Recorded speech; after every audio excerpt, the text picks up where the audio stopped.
It's me, Vera, here to remind you that this is an adult podcast.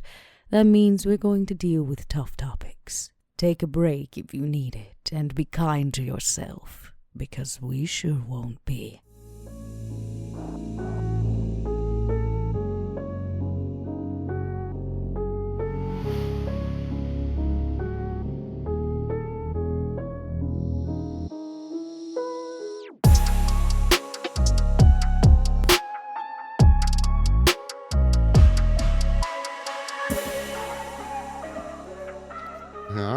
Hello, everybody, and welcome back to Cracked Crown. Yep. Stitch of Fate was last season. Welcome back to Cracked Crown.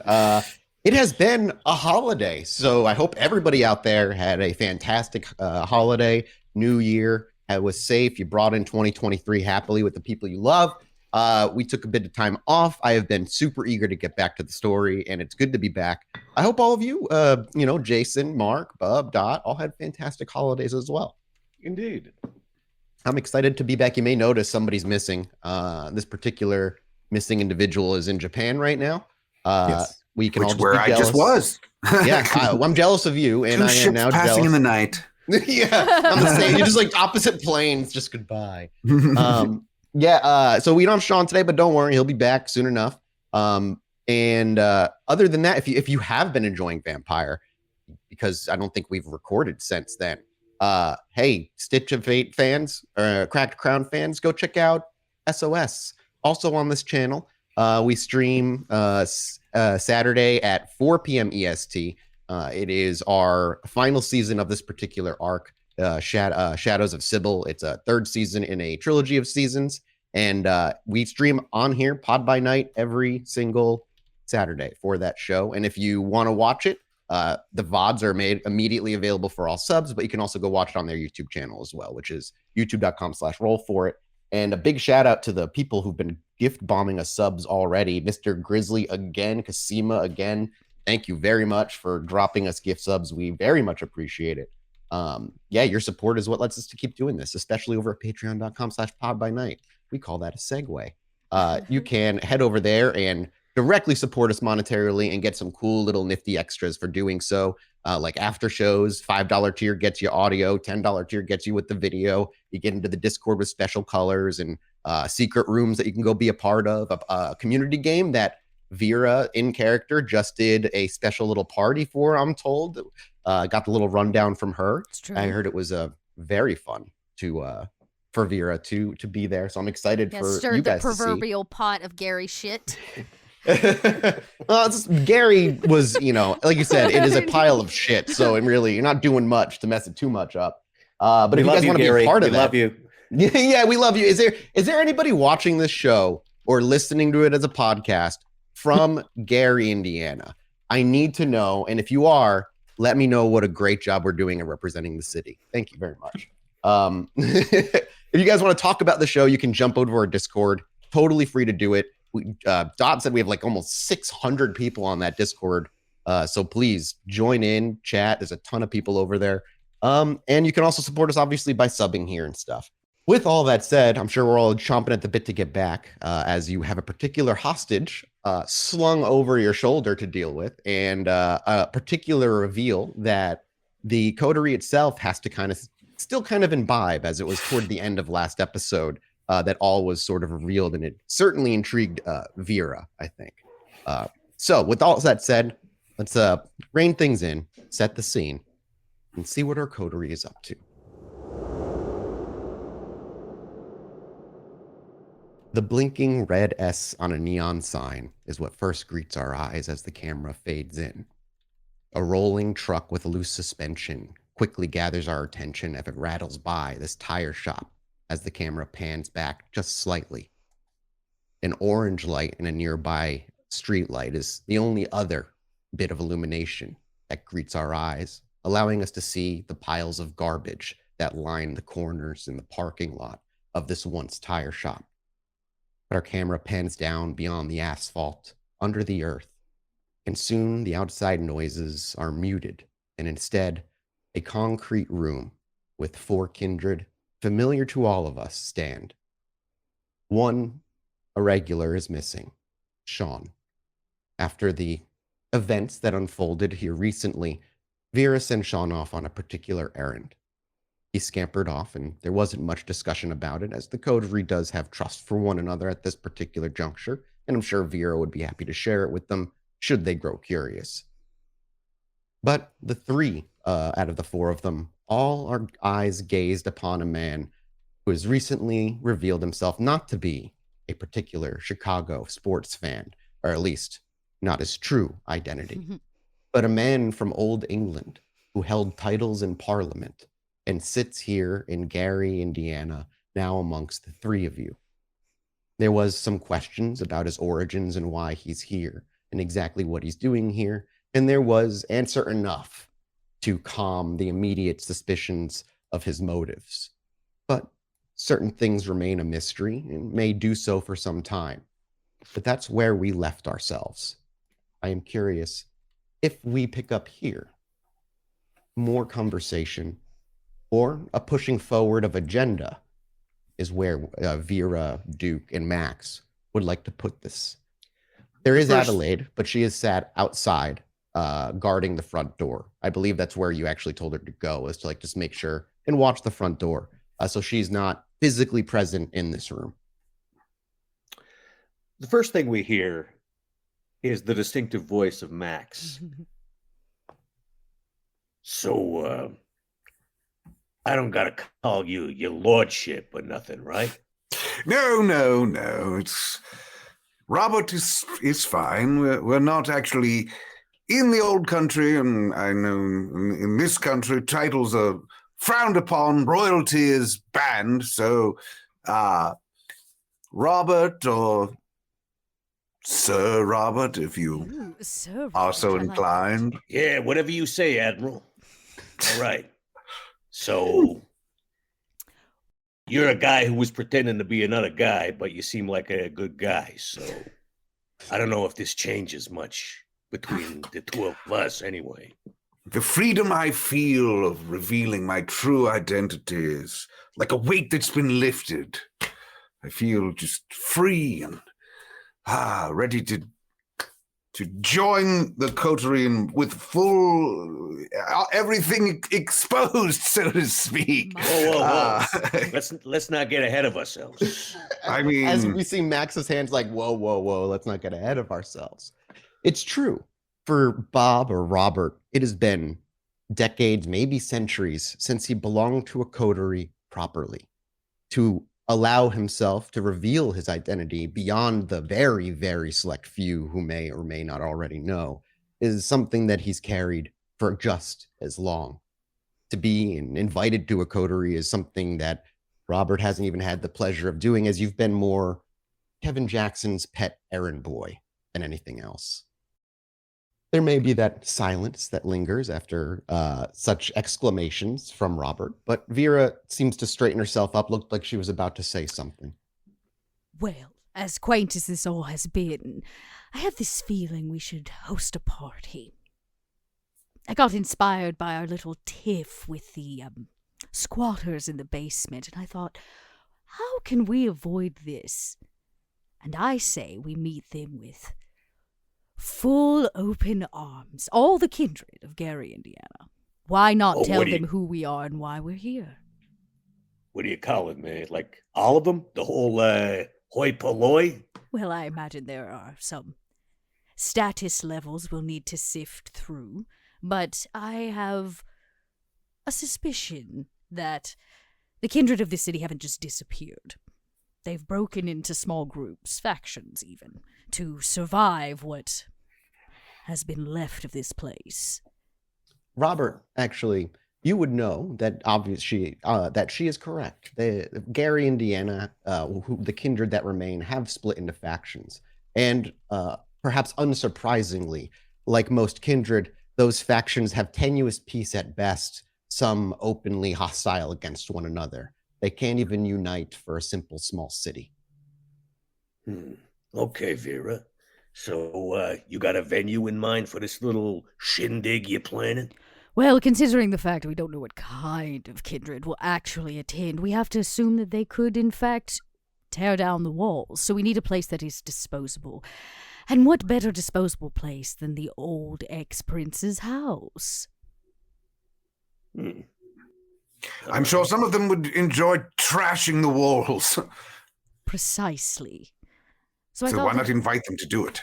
Exactly. Give them exactly what they want. But not before, which I have already put John task to, we're selling all of the things inside. Anything of interest we will keep. Records, maybe a little bit of jewels here or there if the prince had any. But all in all, I say we empty the house.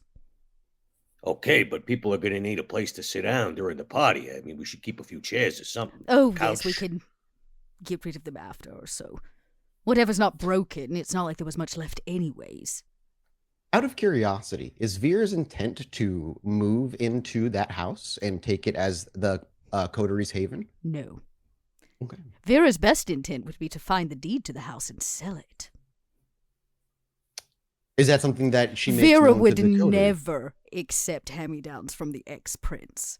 Especially not in suburbia. Absolutely not. Understood.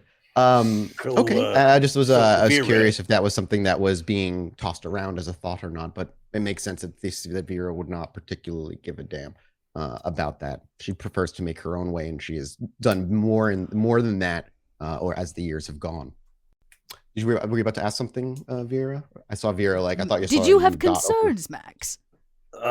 Just wondering about your thinking here, Vera. So the idea is we rub elbows, make ourselves known, show that we're the big dogs, and then what's the end game? To get the hell out of Gary. We have very enough. specific requests from the prince, which is to secure Gary, Indiana for him and the Camarilla of Chicago. The task here is to not start a war or make enemies.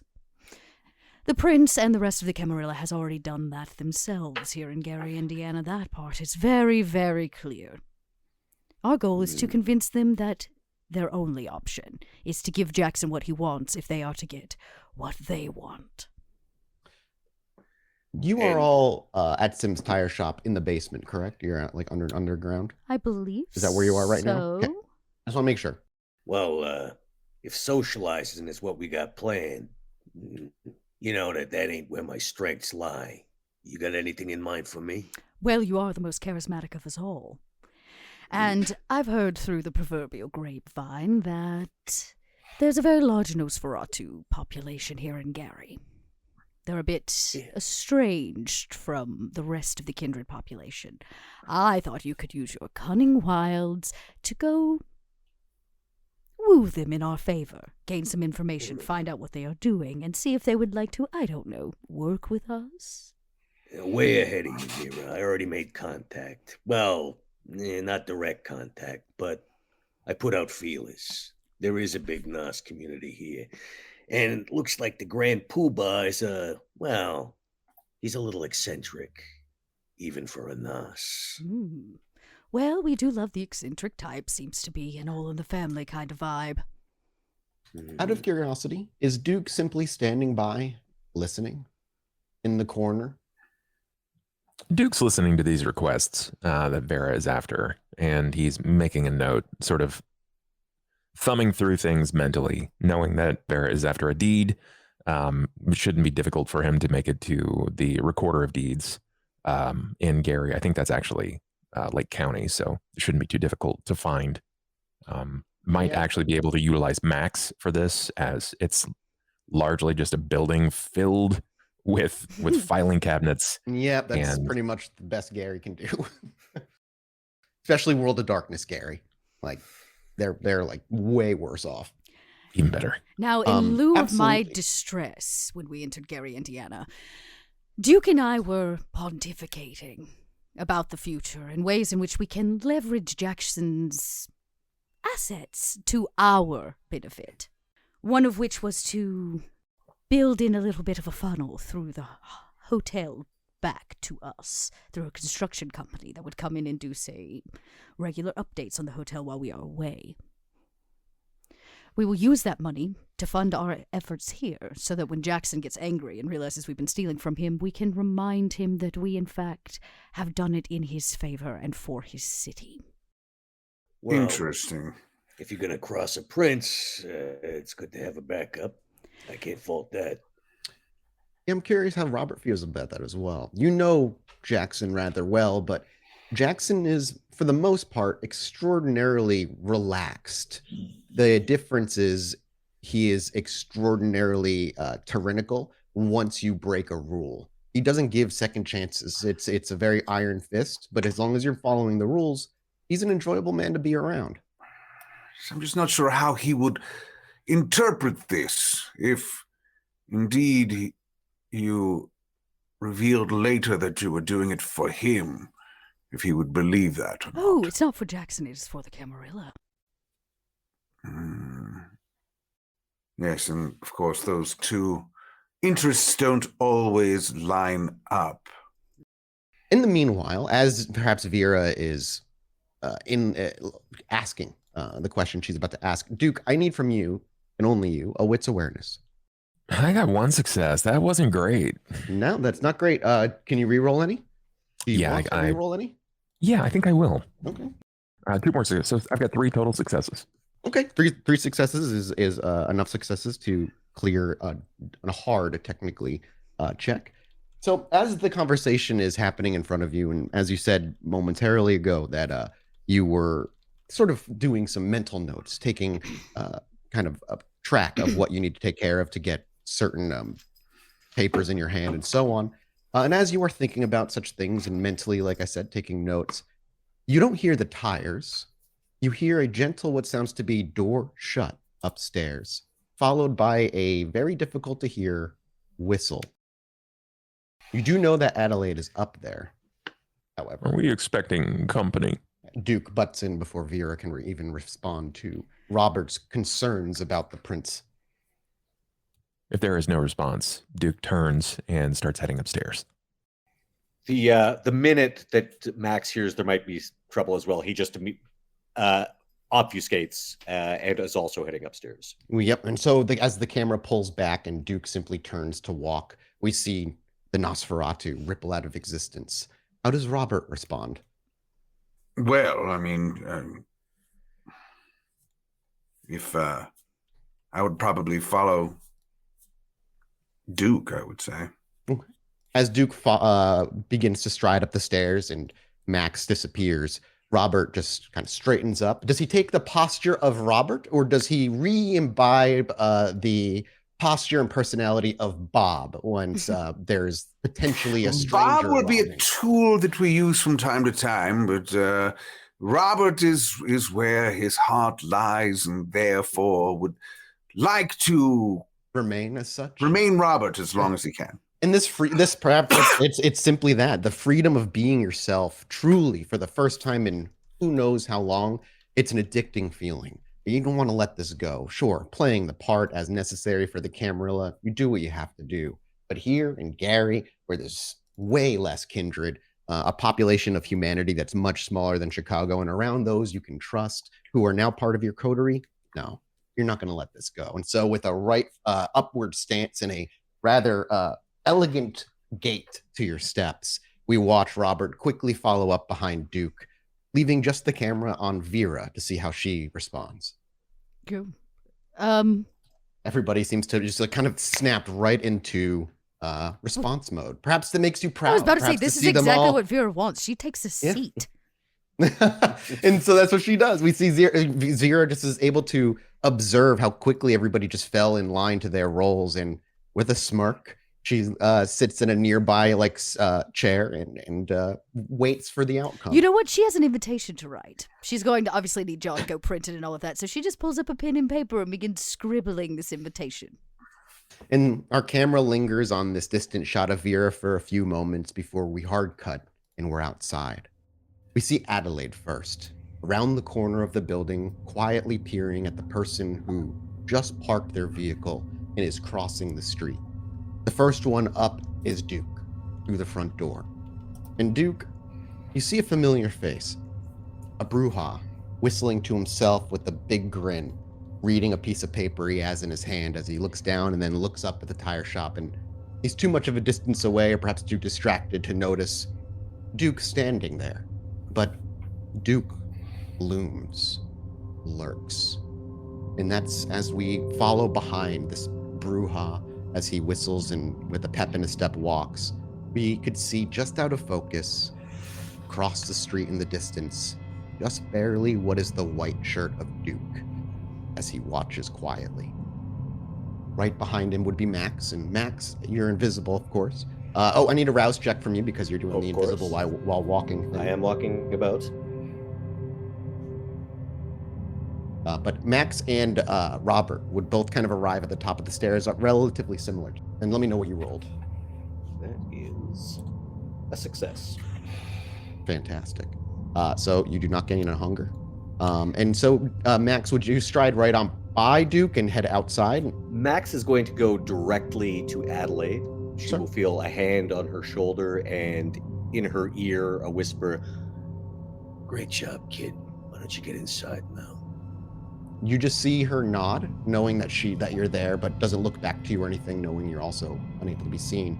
And she just slinks back a bit, and then you hear her quiet footsteps disappear into the darkness as she makes her way to the back entrance that you discovered not too long ago.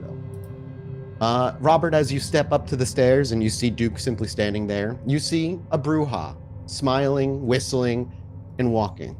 Who is the one, you all engaged this Bruja who was at the robbing the mansion the first time, right?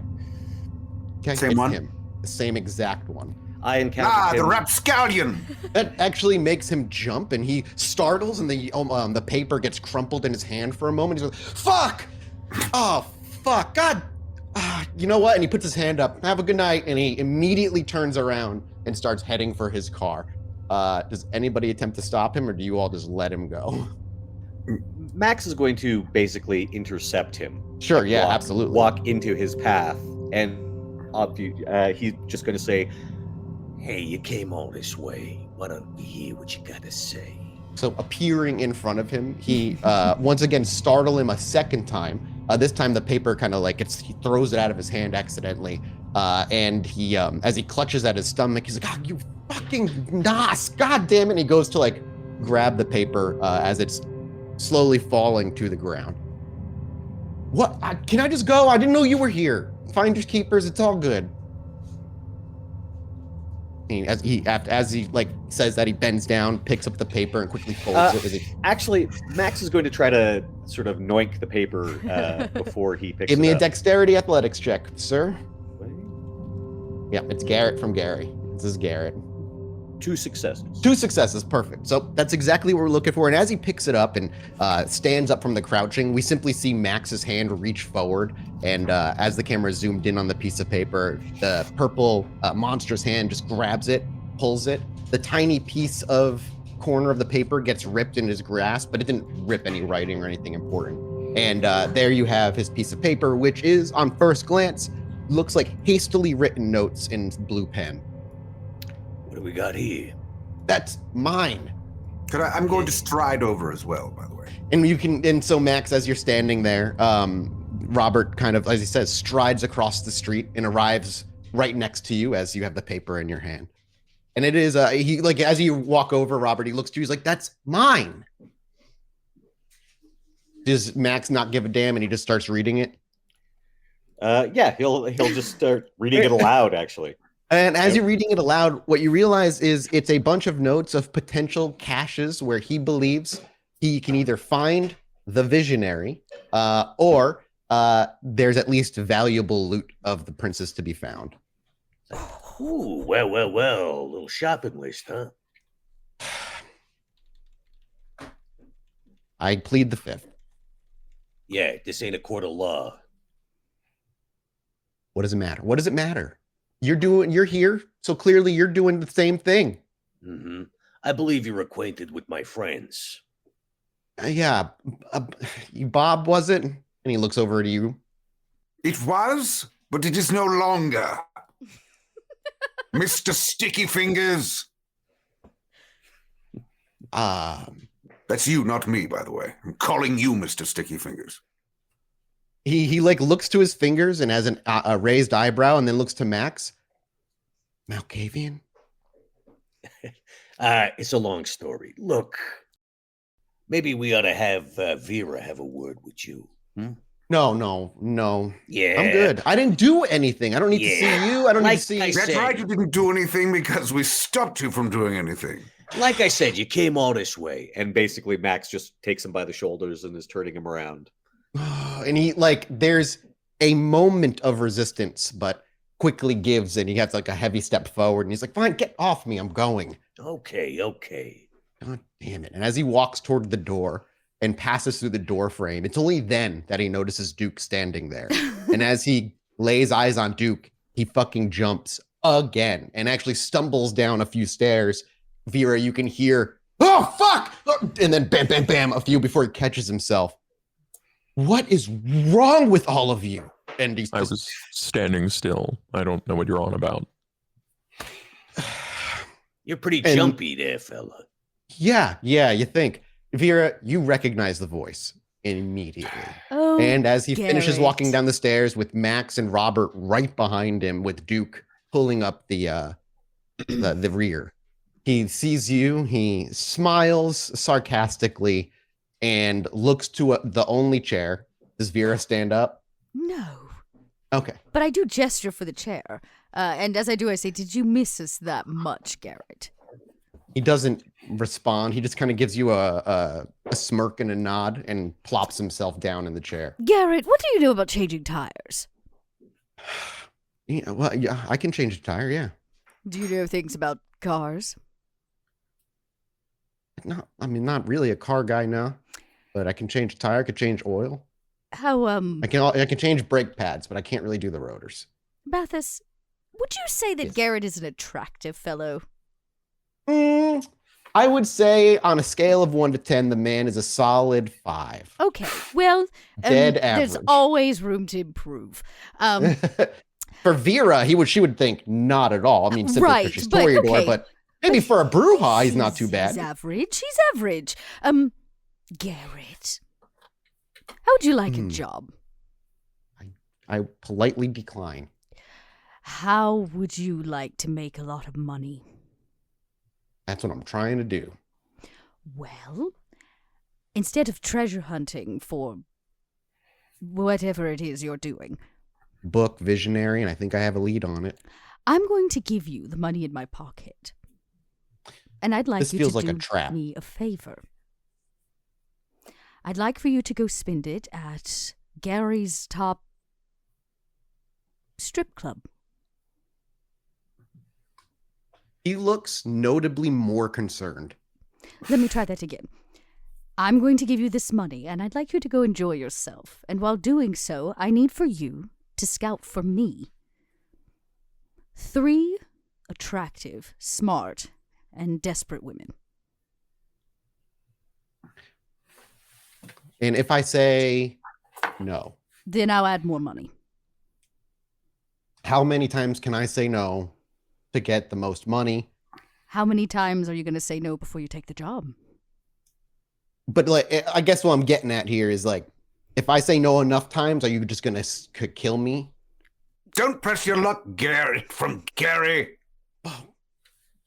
At some point, Garrett, you'll hit a ceiling. And that ceiling doesn't look like death. It just looks like an afternoon and or weekend hangout with Vera and the boys, as you've come to know us. And I just don't want to be, listen, and he smiles. The whole reason I even came to Gary, Vera, was to not be under somebody's thumb. And I'm just doing everything I can to maintain that lifestyle. Well, life doesn't always go the way we planned it. Garrett, let me... Are you, I'm just going to ask you, are you a Malkavian out of curiosity? And he looks to you, Robert. How rude. Rude. He has a whole new, did you not notice the personality change? That can happen sometimes. I feel like you're being a bit bold, Garrett. I was just asking. You also know how acting works, correct? You're informed enough that people can take on a persona from time to time to mislead. I didn't mean to offend. I'm sorry. I take it back. I didn't think you would get. All right. I'm sorry. Robert. Listen, Garrett, this place you're looking for where you're not under anybody's thumb, take it from me. It don't exist. So This is the new reality, and you might as well roll with the punches. Before you got to roll with the punches. You get my drift?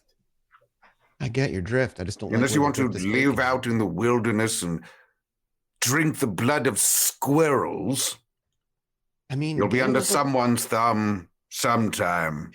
Gangrels are kind of cool sometimes. I don't mind them. Okay, all right. You want me to go get you 3 bimbos? Got it. How about this? Male, female, doesn't matter. But Gotcha, I need them okay. to want a new job. They need to be willing to learn. And they should be exceedingly attractive. Okay, in whose eyes? Because my attractive might not be your attractive. How about this? If you think it's a 10, they're worthy. Okay, all right. I like where you're at. Tell them they will have a job. Here. Okay, can I give? Okay, it's not that I don't appreciate the job offer and the money, obviously, super great. But what if we just what if I just gave you some information and you let me go? Well, could that work? I just don't. I'm just really listen. You scared? You're everywhere I seem to be going right now, and so I'd rather not. Well, I think maybe we try to cross some of those vectors. Let's see exactly where you intend to be going. Max, can I have that parcel, please? Yeah, sure thing, Duke. What is I'll that? peer over this, and I'm guessing that we are seeing some addresses that are pointing to Few addresses. the house. Some of them. Yep. This like a look at what you're seeing. Like you said, a few addresses. Some of them have dollar signs over them. Some of them have question marks over them. And a couple of scrabbled notes kind of on the side of the piece of paper that says visionary with some other writing like with question marks in it. And if Duke does take the time to like turn it, there's like it seems to be his theories on what or where the visionary is. This visionary book, library question mark, person question mark, like just like little notes of his own. How many locations does this point to outside of the tire shop and the house? Outside of those two, just 2 others. 2 others. And what do they, is there like an address or is there a name of what it might be? There's addresses. It doesn't really say what they are, though. And you're not super familiar with Gary, though Robert might know what they are if he looks at the addresses. I will look at them. You may Relatively make new me to this an place. intelligence resolve roll, please, Robert. I see that you seem to be venturing to where the former prince lay his head at times, or places that he's done business. What are these 2 places here, Garrett? Oh, all right. Well, one is in let me know what you roll, Jason. 2 successes. That's Two. plenty for someone who's familiar with the area. One is an old it's like a warehouse that wasn't used for storage by the prince, but it's where he would take his vehicles to get scrubbed, license plates replaced, things like that, kind of just taken care of on a underground level. And the other one is simply a house again, but it's not like a 2-story mansion. It's like a 1-story, just out of the way house along a row of houses in a outer suburban area. You don't think he slept here. You never heard of him staying there. You're not quite sure why that address is on the piece of paper, but you do know about the warehouse and the car. Does Robert give that information as Duke is asking him about it? Absolutely. Well, a car, you say? Yeah. One of the places was like a place where he took care of his vehicles, so I just figure maybe check it out. The other one is, I just heard a lot of rumors about the house on there. I just wanted to see if any. Garrett, how It's about probably this? nothing, I empathize with your want to not be under thumb. So I want to reassure you. You do this favor tonight. You are not under our thumb. Come in on Monday for the interviews. And when you see what I have going on, if you don't want to be involved, you don't have to be. Okay. I mean, so you guys don't, boons? You do not You owe operate us a boon, if that is what you are concerned about. Yes, but I that will is- say, if you continue to poke around our territory without letting us know you're coming, What is your territory? anything that belonged to the ex-prince now belongs to us until we say otherwise. So I can't go on to the next spot. I'm not going to get my piece of paper back, am I, Robert? And he looks No. over to you. No. No, that's not You're going to not. happen, but we will offer you what I would consider a finder's fee for bringing us such valuable information. Okay, appreciate it. Like, okay. Can we go 50-50? I won't go to the car place, but that last place on there, it was rumors. It was just rumors that he had things there. So like, well, I don't know if they even belong to him. Has. No, I don't. I just heard he kept some valuables there and I wanted to go. And we're going to find out what is there, and then we'll be happy to cut you in on what we make. But I refuse to make a deal with you before I know if it is a bunch of garbage stuck away in a storage shed in Gary, Indiana. So I'll go. Send me. I'm disposable. I'll go on my own. I already have a little task for you. Fine. I'm sorry. You're right. I am surrounded. Did I say that out loud? I'm sorry. Yeah, I take it on. How much money? And he holds out his hand for the cash. Here is $500 for you to spend in once. And he like flips the money through his thumbs. I'm imagining it's bound by like an elastic or something. And like 500 just on hand. You tore your door. Don't fuck around. No, I'm sorry, Garrett. I don't fuck around. That much is clear. 500. I will get you the smartest strippers that like live in Gary. Get out of here, Garrett, before they're all too tired to even bother talking to you. He stands up and just gives looks to Robert, and he just gives this sarcastic, clearly deep, like bow, and stands up and gives a salute to the rest of you. Garrett from Gary, I do not like you. Feelings mutual, pal. Feelings mutual. As you hear his footsteps go all the way up the stairs. Oh, right. Don't be a stranger there, Garrett. Oh, boy. I can't be if I tried. I have a vision. Drac Pack. If what we are left with is a tire shop, we shall make the best of this fucking tire shop. And what does Gary, Indiana need more than anything? A shower. Well, yes. Baptism by fire. You're not supposed to make jokes. Yes, something beautiful. Gary needs something beautiful. I propose a new business venture. We're going to open up this little tire shop. And we are going to train the most beautiful people to run it. It's kind of like a college car wash, just for adults. Okay, Vera, I need to see the business plan, but it sounds sound on principle. While we're at it, I'm hoping making contact with these factions will give us a little in their neighborhoods. I want to start routing the trucks coming through moving these weapons. If we are going to find out information on them, we're going to have to do it the hard way. I'd like to set a few traps. Busted tires at intersections coming into towns, bridges, these kinds of things. And since we will be the only tire shop open late at night when they're coming through, they have no choice but to use us. As the camera pans from Vera, how does everybody look in terms of her plan being put forward? I feel like, I don't know if it was Duke or Bub, but you looked like you leaned in kind of a surprise, but. I mean, it's definitely a surprise, I think, for both of us. I love this plan. There's a moment of doubt, right? Like Duke, like even cocked eyebrow. Vera, have you ever changed a tire yourself?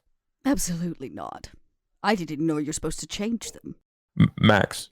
I lived in New York my whole life, man. I don't even drive. Robert, you've seen cars. You know how cars work. Yes, back in the day, I changed carriage wheels, but I've never changed a tire.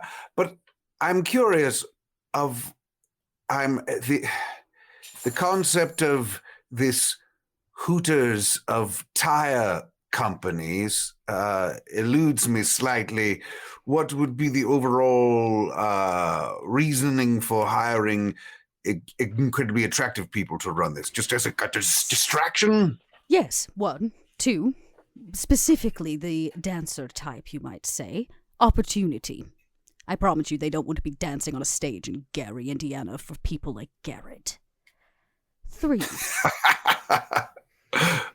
You just put a vision in my head that must burn out somehow. And 3, a lot of money. I promise you, when people find out that beautiful men and women change tires in tight black jumpsuits while you sit around and sip on, I don't know, a sparkling bottomless mimosas. There you go. Sure. I hear humans like that. Then there will be no doubt we'll have enough business coming through here to front what we're actually trying to do. I got to admit, I did not see this coming, but sure, why not? Sounds like it could work. My only concern is, what do we do when they realize that they've been fed bottomless mimosas and their tires have still not been changed? Well, the goal is to find somebody that can actually change tires, like, I don't know, our poor Garrett, and have him train. If there is one thing I can tell you about those who dance for a living, is that we are willing to work for what we get. Those women will be more valuable to us, or men, will be more valuable to us than any handyman that will pull out of Gary's slums. I must admit, I didn't see this going this way, but I have a feeling I'm going to be training a fleet of fledgling mechanics on what it means to change a tire and rotors and the like. And when all is said and done, we get to go back to Chicago, and Prince Jackson is mad because maybe we've been fuddling money, maybe we haven't. We have a perfectly functioning and heavy money-making business to hand over to him in exchange for our hotel. I am very For much this, intrigued. this venture most assuredly expounds beyond our capability and understanding. I think we should probably figure a few things out. It might take some time. For instance, while there is still night life before us, I think I'd like to find a county clerk office. Yes, actually, I am waiting on a delivery, which I hope arrives this evening. But until then, I wanted to take a peek around Gary. If we're going to offer up this little tire shop, which everybody already knows belongs to us, I feel like lying our heads here is a bad idea.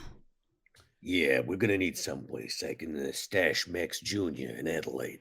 And I have a thought. Gary is ripe for the picking. Lots of run-down locations, old buildings.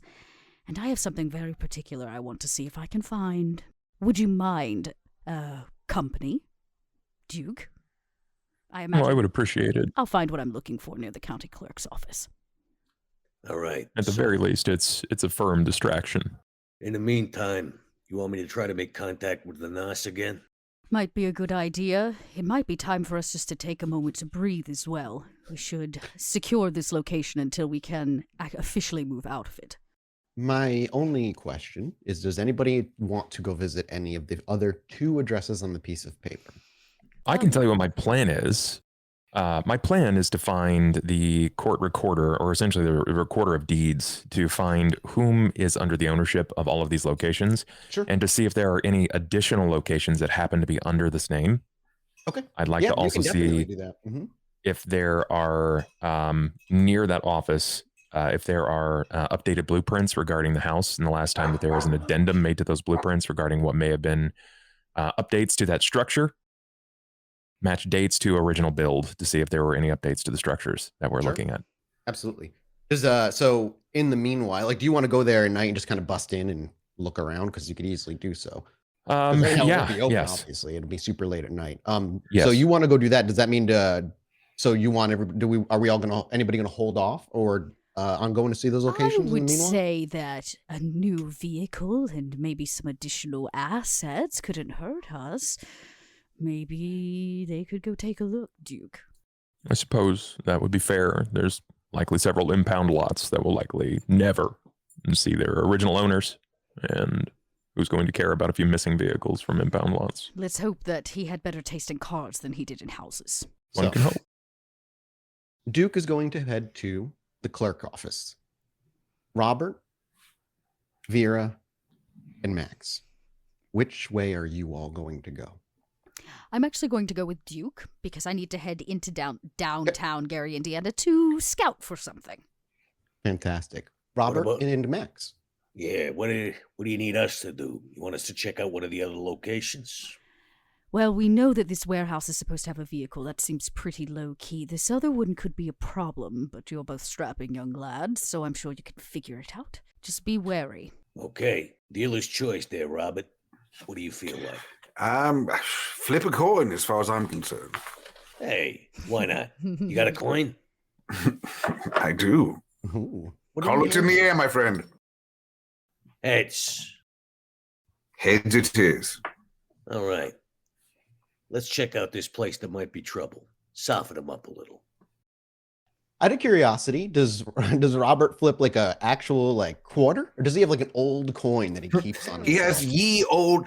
I have a coin from given to me, passed down from the court of Charlemagne. He pulls out this golden coin.